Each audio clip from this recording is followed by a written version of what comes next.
Pernah merasa hidup seperti berjalan di luar kendali? Semakin kamu mencoba mengatur semuanya, justru semakin banyak hal yang berantakan. Ekspektasi tidak terpenuhi, orang lain tidak sesuai harapan, dan dunia tidak pernah benar-benar peduli pada rencanamu. Di titik itulah banyak orang mulai lelah, bukan karena hidup terlalu berat, tetapi karena mereka mencoba mengendalikan hal yang sejak awal memang bukan milik mereka. Bagaimana jika selama ini sumber stresmu bukanlah hidup itu sendiri, melainkan cara berpikirmu tentang hidup? Psikologi modern menyebutnya sebagai cognitive distortion, distorsi cara kita menafsirkan realitas. Kita tidak benar-benar menderita karena kejadian, melainkan karena makna yang kita tempelkan pada kejadian tersebut. Stoicism menawarkan sesuatu yang sederhana, high-toe, tapi mengguncang. Hidup tidak perlu selalu berjalan sesuai keinginanmu untuk tetap bisa terasa damai. Dalam hidup, hanya ada dua kategori yang sering kita abaikan. Hal yang bisa kita kendalikan dan yang tidak. Kita bisa mengendalikan pikiran, sikap, dan tindakan kita. Tapi kita tidak bisa mengendalikan bagaimana orang lain memperlakukan kita, tidak bisa mengatur hasil akhir, bahkan tidak bisa memastikan masa depan berjalan sesuai rencana. Namun anehnya, sebagian besar energi kita habis justru pada hal yang tidak bisa kita kontrol. Disinilah konflik batin itu lahir. Secara neurologis, otak manusia dirancang untuk mencari kepastian. Ketika menghadapi ketidakpastian, sistem limbik memicu kecemasan. Kita lalu bereaksi, memaksa, mengontrol, mengkhawatirkan. Padahal, semakin kita melawan realitas, semakin besar tekanan yang kita ciptakan sendiri. Stoicism tidak mengajarkan untuk menyerah, tetapi untuk memilih medan pertempuran yang tepat.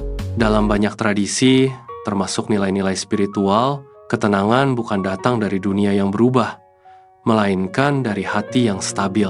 Bukan berarti kamu tidak peduli, tetapi kamu tidak lagi menggantungkan kedamaianmu pada sesuatu yang rapuh. Bayangkan seseorang yang dihina. Reaksi pertama mungkin marah, tapi stoik akan berhenti sejenak dan bertanya, apakah ini dalam kendaliku? Jika tidak, maka kemarahan itu hanyalah beban tambahan. Kita sering berpikir bahwa kebahagiaan datang dari mendapatkan apa yang kita inginkan. Padahal, seringkali kebahagiaan justru muncul ketika kita berhenti memaksakan keinginan itu. Ada kekuatan besar dalam menerima tanpa menyerah. Ada kebebasan dalam tidak bereaksi berlebihan. Dan ada kedewasaan dalam memahami bahwa tidak semua hal perlu ditanggapi. Mungkin hidup tidak akan pernah sepenuhnya bisa kamu kendalikan. Tapi ada satu hal yang selalu bisa kamu pegang. Cara kamu meresponsnya. Dan dari situlah ketenangan yang selama ini kamu cari diam-diam mulai tumbuh.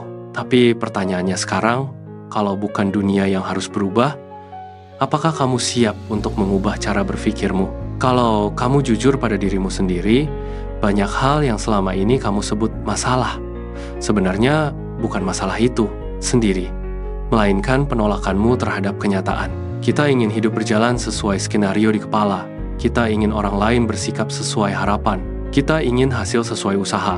Tapi realitas tidak bekerja seperti itu. Dan disitulah konflik batin mulai tumbuh pelan-pelan tanpa kita sadari. Ada satu pertanyaan sederhana yang jarang kita tanyakan. Apakah aku sedang melawan sesuatu yang tidak bisa aku ubah? Karena jika iya, maka kamu tidak sedang menyelesaikan masalah. Kamu sedang menciptakan penderitaan. Dalam psikologi ada konsep yang disebut locus of control. Orang dengan internal locus of control percaya bahwa hidup mereka dipengaruhi oleh tindakan mereka sendiri. Sedangkan external locus of control membuat seseorang merasa hidupnya ditentukan oleh faktor luar. Masalahnya, banyak orang terjebak di tengah mereka ingin mengontrol segalanya, tapi tidak sadar bahwa sebagian besar hal memang tidak bisa dikendalikan. Akibatnya, frustrasi, overthinking, kelelahan mental yang terus berulang. Stoicism tidak meminta kamu untuk menjadi lemah. Justru sebaliknya, ia menuntut keberanian yang tidak semua orang punya. Keberanian untuk menerima, keberanian untuk diam saat emosi memuncak, keberanian untuk tidak bereaksi ketika semua orang bereaksi.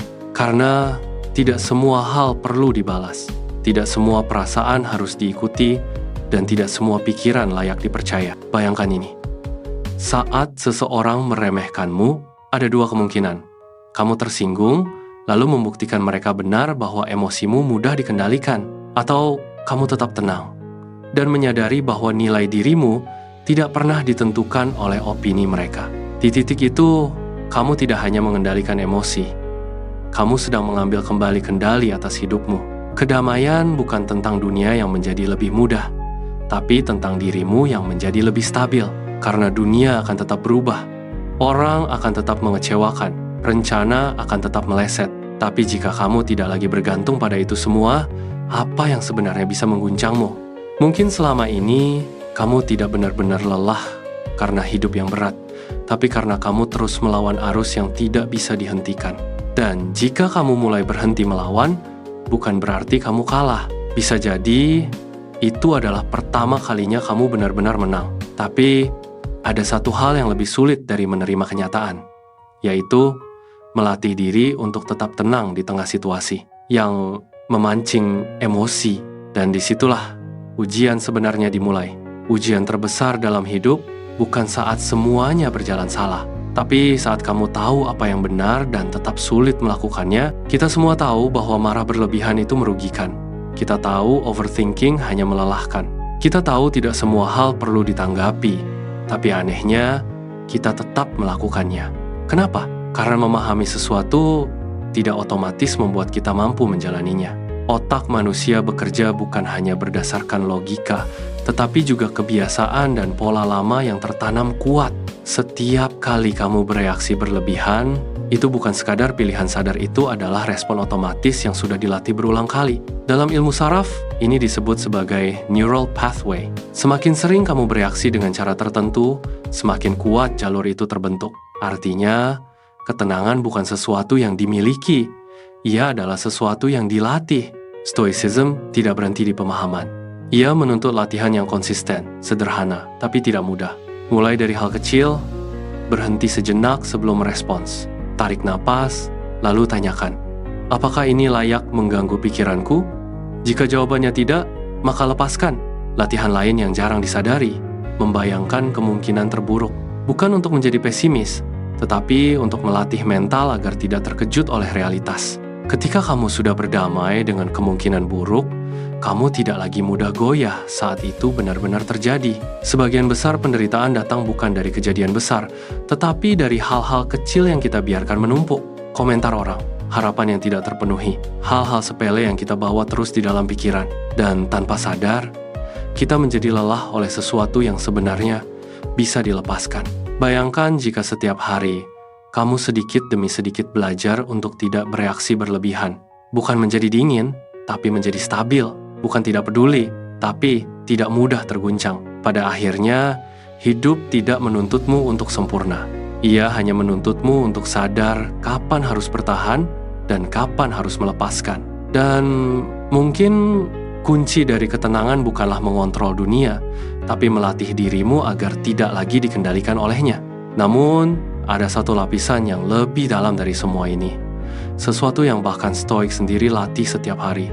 Bukan hanya tentang mengendalikan reaksi, tapi tentang memahami siapa dirimu sebenarnya di tengah semua ini. Pada akhirnya, hidup tidak pernah benar-benar menjadi lebih mudah. Dunia tetap penuh ketidakpastian. Orang lain tetap bisa mengecewakan. Dan rencana tidak selalu berjalan sesuai harapan. Namun, satu hal perlahan menjadi jelas, bukan dunia yang harus selalu berubah agar kamu tenang, melainkan cara kamu memandang dan meresponsnya. Ketenangan bukan berarti tidak ada masalah. Ketenangan adalah kemampuan untuk tetap jernih di tengah masalah. Ia bukan datang dari menghindari realitas, tetapi dari menerima realitas dengan utuh lalu memilih sikap yang tepat. Inti dari semua ini sederhana, tapi dalam. Kamu tidak bisa mengontrol semua yang terjadi, tapi kamu selalu punya kendali atas bagaimana kamu berpikir, merasakan, dan bertindak. Dan disitulah letak kebebasan yang sesungguhnya. Saat kamu berhenti memaksakan hal yang di luar kendali, bebanmu berkurang. Saat kamu tidak lagi bereaksi berlebihan terhadap hal kecil, pikiranmu menjadi lebih ringan. Saat kamu mulai memilih respon dengan sadar, hidupmu perlahan menjadi lebih terarah. Ini bukan tentang menjadi sempurna, Bukan juga tentang tidak pernah marah atau sedih. Ini tentang menjadi lebih sadar bahwa setiap reaksi adalah pilihan, dan setiap pilihan membentuk kualitas hidupmu. Maka, ketika hidup kembali terasa berat, ingatlah satu hal sederhana ini. Tidak semua hal harus kamu lawan. Tidak semua hal harus kamu bawa. Ada hal-hal yang cukup kamu pahami, lalu kamu lepaskan. Dan mungkin, di titik ketika kamu tidak lagi sibuk mengendalikan dunia, kamu akhirnya menemukan sesuatu yang selama ini kamu cari. Ketenangan yang tidak bergantung pada apapun di luar dirimu. Karena pada akhirnya, hidup bukan tentang apa yang terjadi padamu, tapi tentang siapa kamu di tengah semua yang terjadi.